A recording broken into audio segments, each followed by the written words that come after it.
Signal వచ్చినాయి కానీ మళ్ళీ వెహికల్ ఆపేసి సార్కు ఇన్ఫార్మ్ చేయాలి, ఈ రోజు నుంచి వెహికల్స్ రావని చెప్పాలని అనుకుంటున్నాను.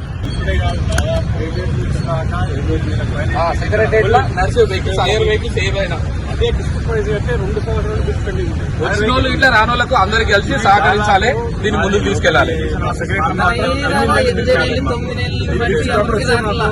కాకపోతే ఎప్పుడు బంద్ చేద్దామని ఒకసారి మనం డిసైడ్ చేసుకుని రాష్ట్ర వ్యాప్తంగా అన్ని తెలంగాణలో ఉన్న అన్ని హైవేలు అన్ని బంద్ చేస్తాం. మేము ఒకటి బంద్ చేస్తే సెక్రటరీ ఒకటే కాదు, యావత్ తెలంగాణ ఎన్ని హైవేస్ అన్ని బంద్ చేద్దాం.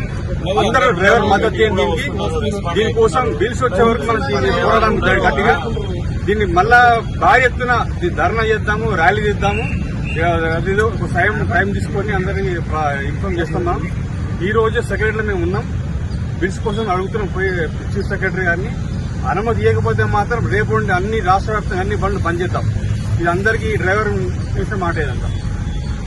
మరి రేపు అందరం బంద్ చేస్తారా ఎట్లా మరి?